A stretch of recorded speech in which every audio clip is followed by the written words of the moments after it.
How the internet travels across oceans. Have you ever stopped to think, how does the internet actually travel across the world? How does a message you send from your phone in India reach someone in the United States in just a few seconds? You might imagine satellites beaming signals through space, but the real story is far more fascinating and mostly underwater. The truth is, almost 99% of international internet data doesn't travel through the air. It travels through thousands of miles of fiber optic cables lying deep on the ocean floor. Yes, the internet literally crosses oceans through cables thinner than a garden hose. Let's dive into how it all works. These cables are called submarine communication cables. They're made of special fiber optic strands that carry data as pulses of light. Each strand is thinner than a human hair, but it can transmit hundreds of gigabits of data per second. Inside these cables, light travels through glass fibers, reflecting rapidly and carrying your data at nearly the speed of light. But the ocean is a harsh environment, so these delicate fibers are protected. They're wrapped in layers of steel wire, waterproof coating, and insulation to survive extreme pressures and potential damage from ships, anchors, and even curious sharks. A single cable can be about 2 to 5 inches thick, depending on where it's laid. So how do these cables actually get there? Huge ships specially designed for this purpose lay them down. They slowly release the cable from massive reels, placing it carefully along the ocean floor, sometimes across thousands of kilometers. Before laying them, engineers carefully map the sea route using sonar and satellite data to avoid mountains, volcanoes, and coral reefs underwater. This process can take months or even years of planning and installation.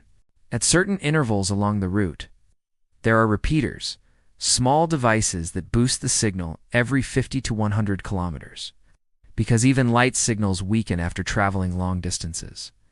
These repeaters amplify the data, keeping the internet flowing strong and fast between continents. Now, where do these cables connect? They end at places called landing stations, usually near coastal cities. From there, the data is connected to terrestrial networks, the land-based fiber optic systems that carry it to your internet service provider, and finally, to your device.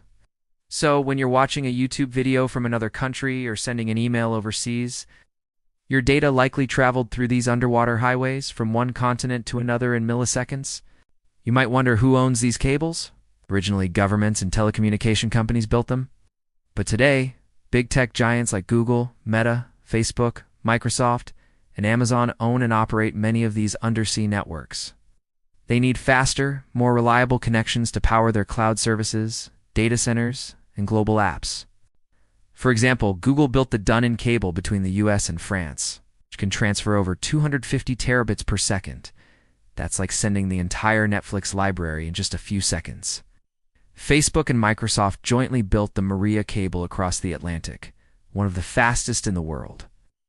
These investments are shaping the future of global connectivity. But with so many cables on the ocean floor, you might ask what happens if one breaks. Cable breaks do happen, often due to earthquakes, ship anchors, or fishing activity. When this happens, repair ships are sent to the location.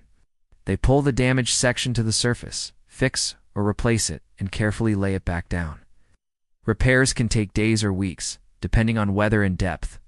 That's why there are multiple redundant cables, so if one fails, data can be rerouted through others. As of now, there are over 500 active submarine cables spanning more than 1.5 million kilometers worldwide.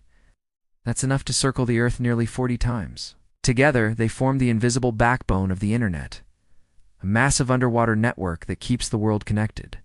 So the next time you send a message, stream a video, or play an online game, remember, your data might be traveling thousands of miles under the ocean through cables no thicker than your thumb, powered by beams of light connecting continents together in the blink of an eye.